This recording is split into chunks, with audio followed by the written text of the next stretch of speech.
Welcome back everyone to my Let's Play of Final Fantasy II on the Wii Virtual Console. Last episode, our characters stopped outside the Tower of Babil. We explored the first floor, got some few items, and we're going to equip some of those items on Lily right now, specifically the ice arrows. A lot of enemies in this tower are going to be weak to ice.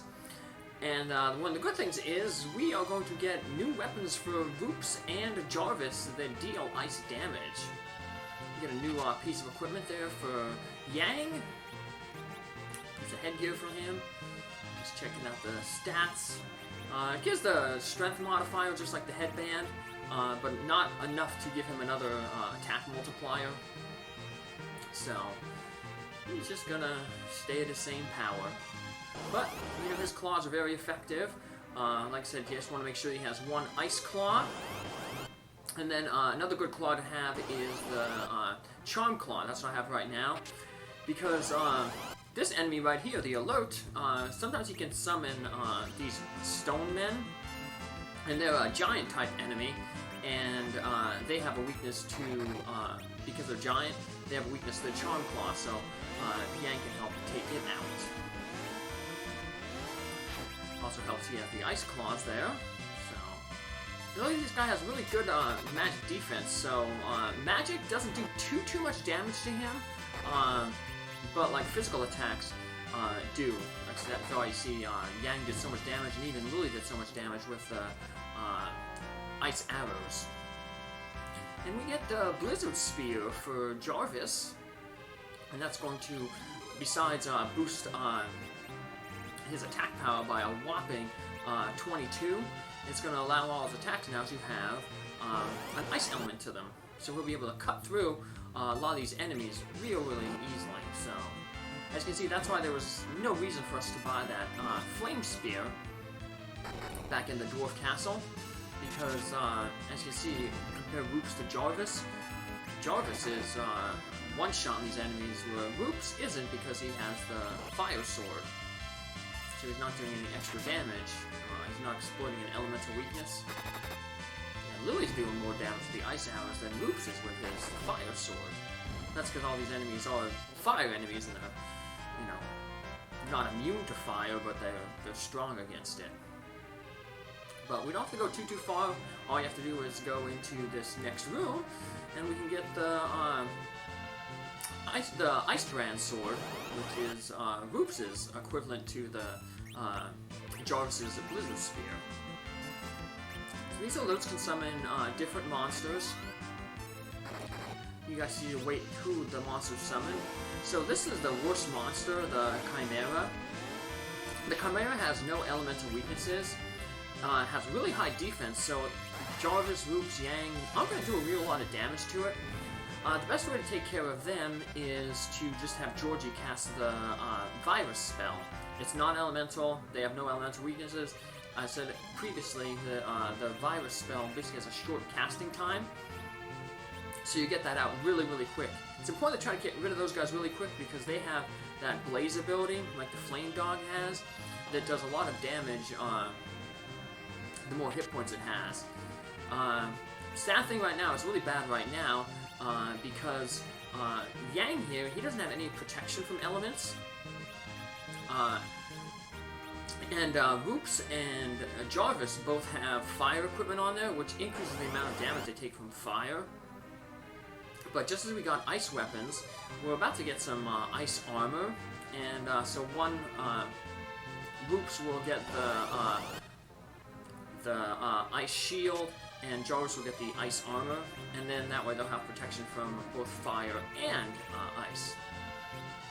Yeah, they take more damage with the ice equipment. They'll take more damage from ice and water, but that will be negated by the fire equipment, which lowers that amount of damage.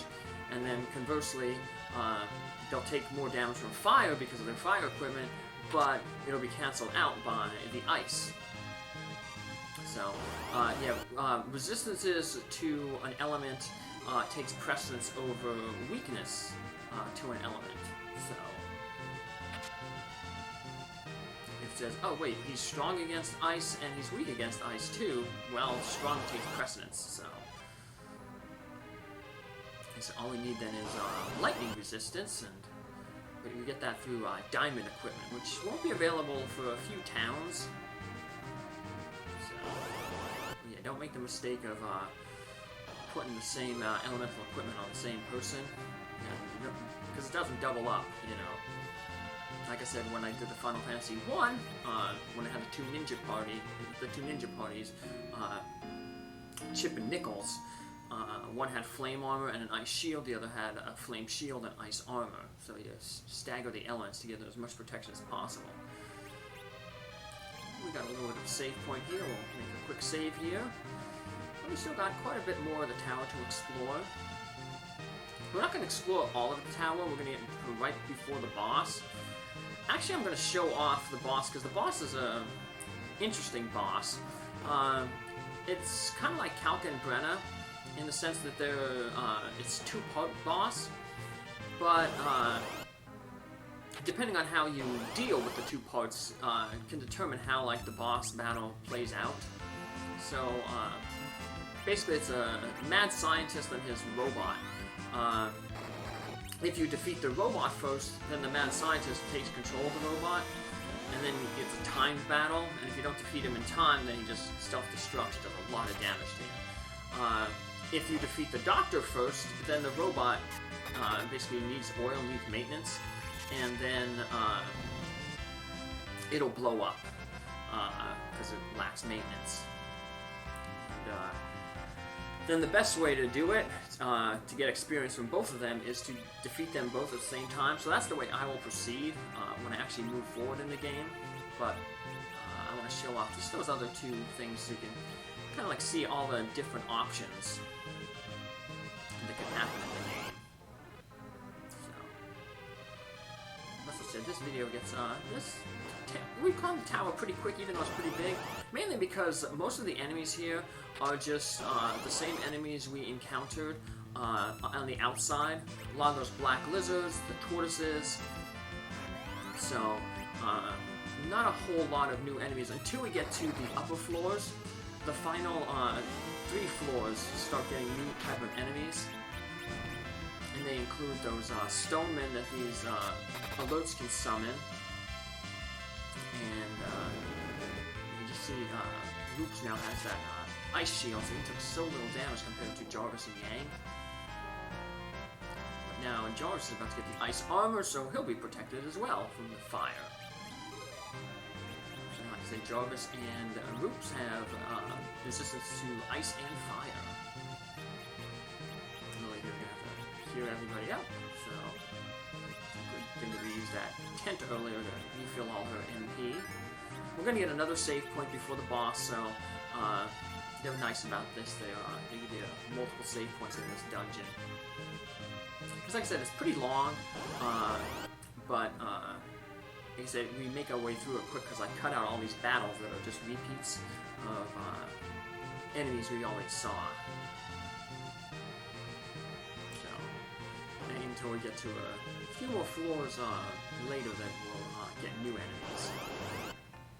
So this is where like chimeras tend to be a little bit more popular.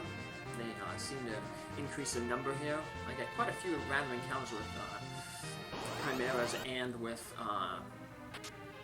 with 2 chimeras. So in a 2 chimera battle, I just have all the physical attackers, Jarvis, Rupes, Yang, just go after the one in the front row.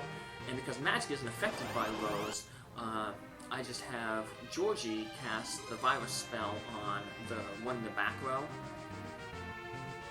and she manages to finish it off in 1 hit. Now, this door is locked. You have to remember that later on because we're going to get a key from the main boss in this tower. So once we get that key, we'll be able to access that room.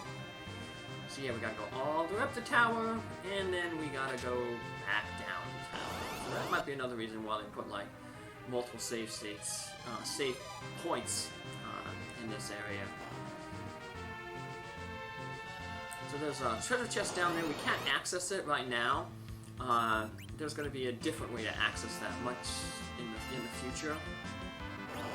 So I will get that treasure chest and I'll point it out. But we got a new enemy there, the Medusa. Wow, so many Medusa arrows because those black lizards, they drop. Their drop is the black arrow, Medusa arrows, and got quite a few of them to drop Medusa arrows. So Lily's gonna have plenty of arrows to go around. So I just want to go down here and grab. There's one more treasure to the right there. That is the passageway to the boss. So I just wanted to go grab this treasure and then come back here and make my save. Because like I said, the boss kind of, there's a cutscene and it's a multi-part boss. So what I'm going to do is, like I said, I'll do that larger cutscene and the main way to do the boss in the next episode.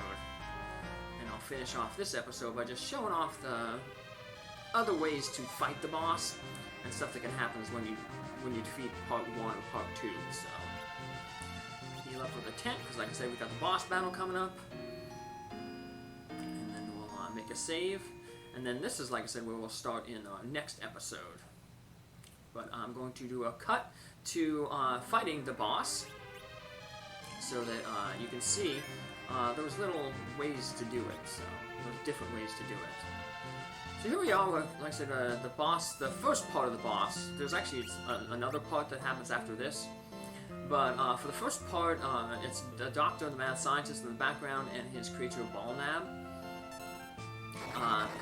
If you, like I said, I'm going to defeat the doctor here first, and then you'll see that Balnab will basically be like, needs oil, and he will self-destruct because he doesn't have proper maintenance. They're both roughly the same power and strength, as you notice from their hit point totals there. So, like I said, if you're keeping track of damage, that's how I'm going to do it in the main fight, so that I can defeat them both at the same time. But if you wanted to probably defeat one, the best way to do it would probably be like the doctor first. But you want to defeat him before you defeat him, you want to try to deal as much damage as possible to Balnab, because when he explodes and the other form explodes, they deal explosion damage equal to the amount of hit points they have left. So the Balnab had like over 2,700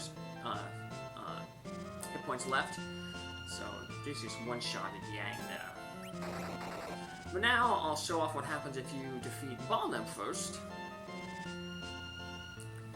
Basically, it's a little harder because then Dr. Lug will take control of Balnab, I guess the destroyed body, the partially destroyed body of his. And then that'll start off a new battle. And that battle is a timed battle.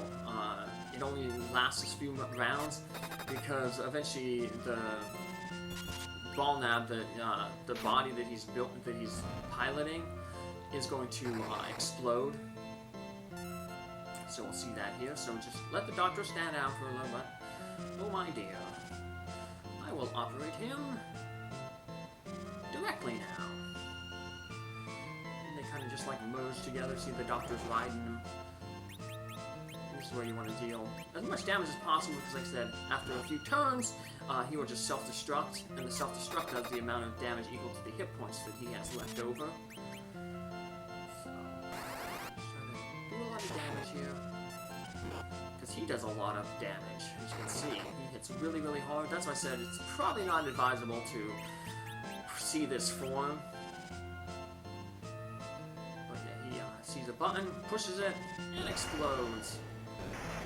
Sadly, though, that is not the end of the Doctor. We'll see the next part of the Doctor in the next episode. Take care. Thanks for following along. Bye.